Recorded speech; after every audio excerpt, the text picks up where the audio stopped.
Kembali di Ayu Sore pemirsa, aduan masyarakat di media sosial terkait dugaan kecurangan dan pelanggaran sewaktu pencoblosan pemilu 2024 terus bertambah. Surat suara di sejumlah daerah dilaporkan sudah tercoblos duluan.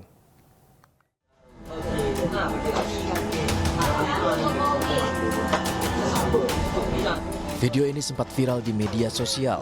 Sekelompok pemuda di desa Pandan Omben, Sampang, Madura kedapatan mencoblos surat suara beramai-ramai di luar bilik suara. Akibatnya KPU Sampang gelar pemungutan suara ulang di desa Pandan Omben pada Minggu kemarin. Laporan lain disampaikan masyarakat di media sosial di mana ada satu orang oknum yang diduga memasukkan 5 kantong plastik surat suara ke dalam kotak suara. Ini terjadi di desa Masjid Kecamatan Bandar Baru Pidijaya. Lah piye iki? Kok nyoblos kok wis mlebu. Kongkon metu ketika tinta. Beginilah warga desa Lamong, Kecamatan Badas, Kediri di TPS 8 yang kebingungan karena mereka belum mencoblos tapi jarinya sudah diminta dikasih tinta dan disuruh pulang. Surat suara sudah tercoblos langsung ya. Posisi di nomor 2. Oh. Balik coba. Ayo. Sudah tercoblos di nomor 02. Ya, ini kalau video kalaupun diedit nanti nggak tetap. Sementara itu warga di TPS 44 Bojong Kunci Kecamatan Pamengpe Kabupaten Bandung dan TPS 42 Cibubur Jawa Barat juga melaporkan surat suara yang sudah tercoblos duluan untuk pasangan calon nomor urut 2. Tim Liputan iNews melaporkan.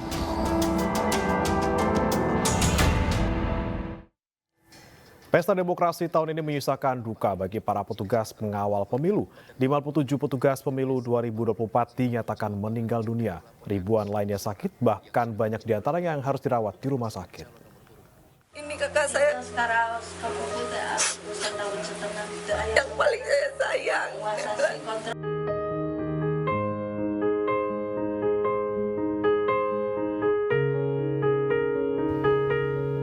Seorang anggota KPPS bernama Budi Rahayu, warga desa Padasuka, Kecamatan Sumedang Utara, Jawa Barat, meninggal dunia pada Minggu siang. Menurut Oting, ayah almarhum, anaknya sempat muntah pada Jumat pagi dan mengeluhkan pegal-pegal. Akhirnya keluarga pun membawa ke RSUD Sumedang, namun setelah 2 hari dirawat, Budi meninggal dunia. Pada maghrib. Nah, di situ dia terasanya lesu si badannya. Minta tolong, Pak, tolong. Ini Dede katanya, ini langsung saya bawa ke kasur. Ya udah begitu, untung masih sadar dia. Dia nge-SMS kepada rekan-rekannya di sini, kepada Karang Taruna. Tolong saya bawa ke rumah sakit, saya sakit.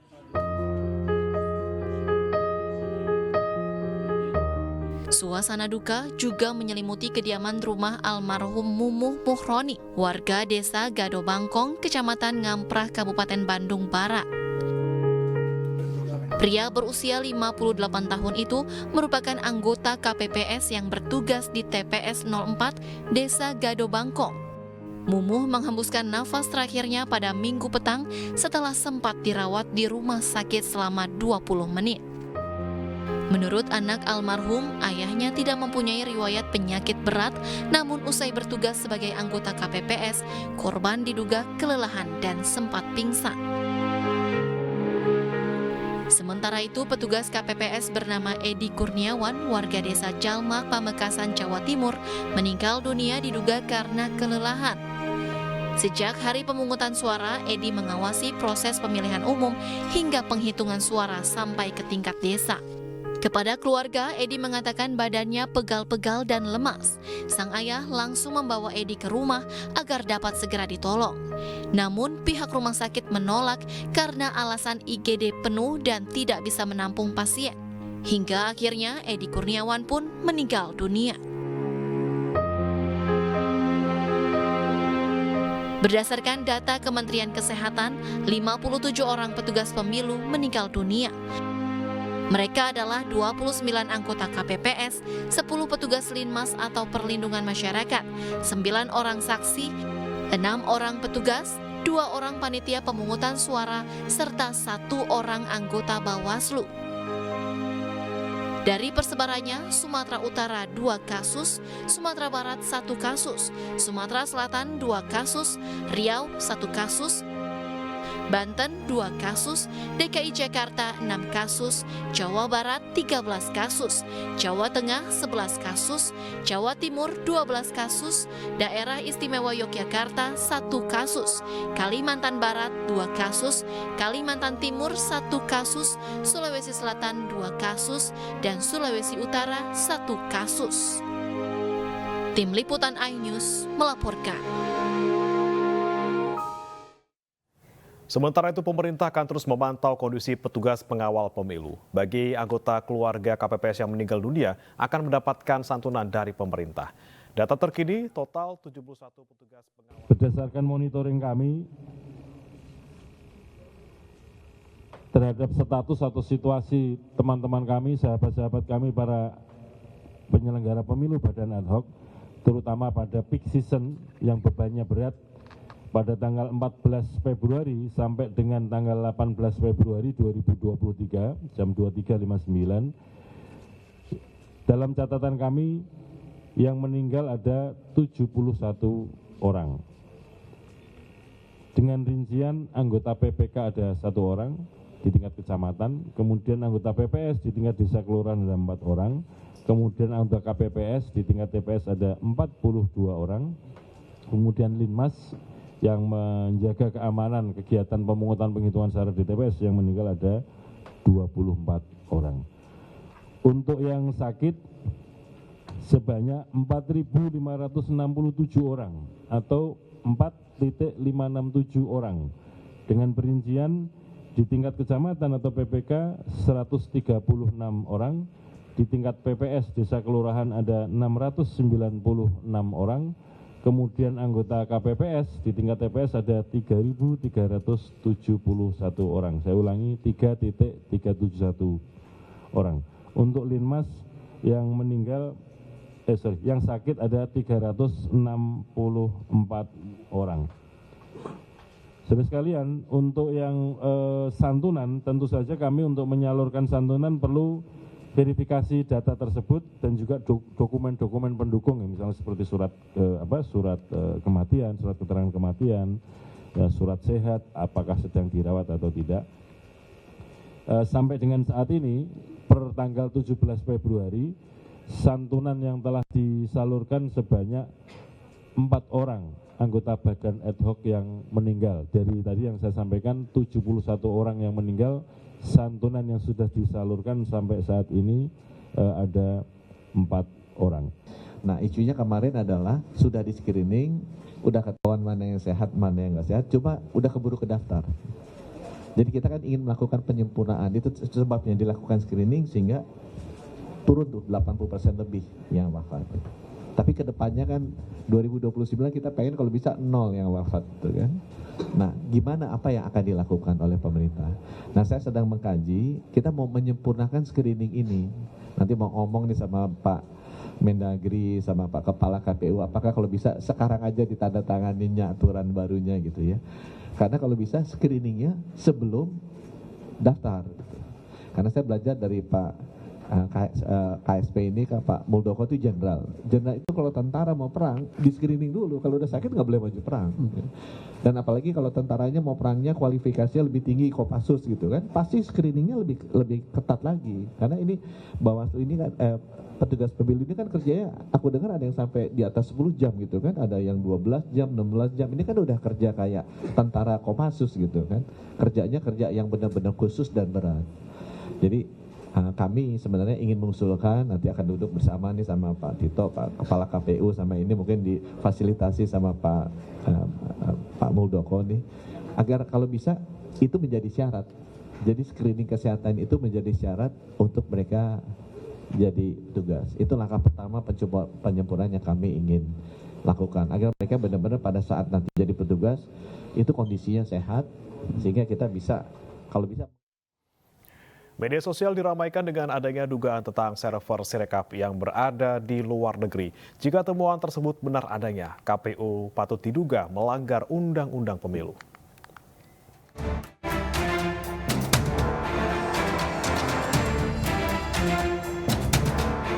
Sistem keamanan situs KPU dan sistem informasi rekapitulasi atau Sirekap tengah menjadi sorotan lantaran adanya salah input data. Bahkan baru-baru ini ramai di media sosial Sirekap menggunakan layanan cloud yang lokasinya berada di Cina, Perancis, dan Singapura.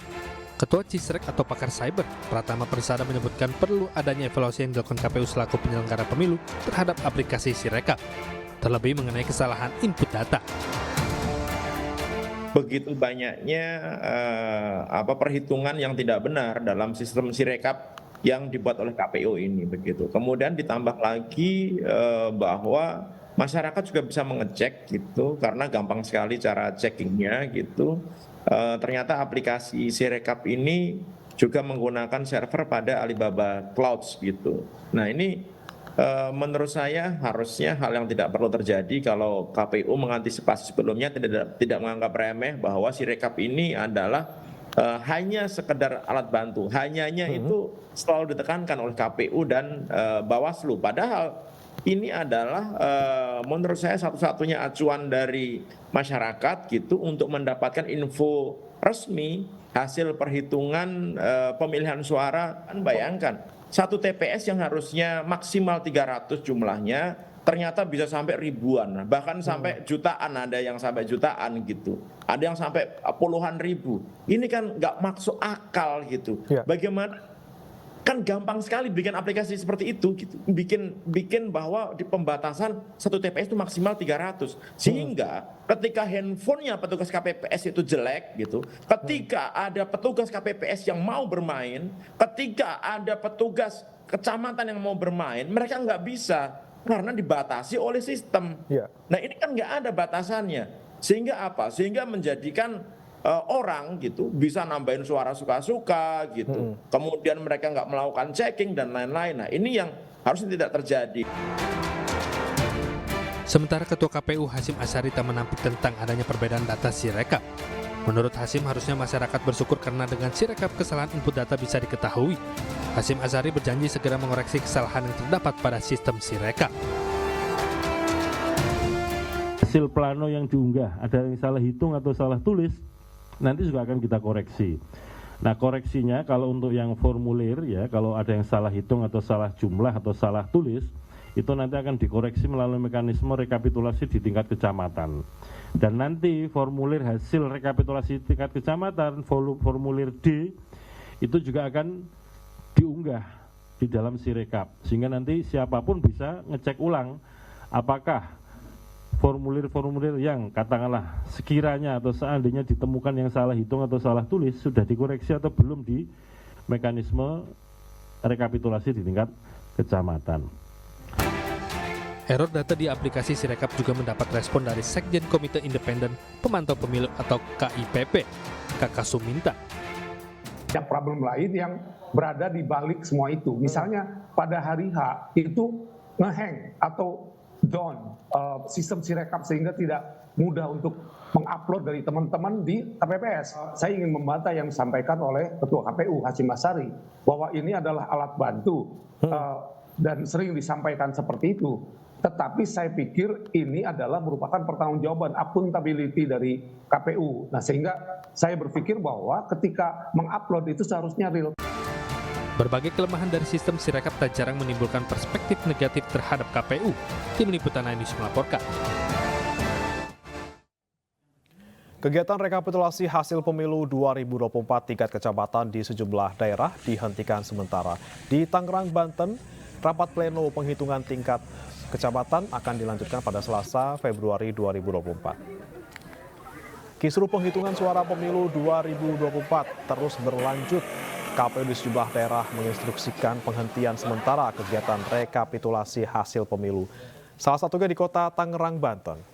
Surat pemberitahuan diedarkan ke sejumlah kecamatan di Tangerang. Dalam surat edaran disebutkan penundaan guna perbaikan data di situs info pemilu KPU Pusat. Rencananya, pleno penghitungan suara akan dilanjutkan pada Selasa 20 Februari 2024. Keinformasi lainnya pemirsa, ajang bergengsi Miss Indonesia 2024 menggelar audisi di sejumlah kota besar di Indonesia. Salah satunya di kota Bandung, Jawa Barat yang digelar selama 2 hari.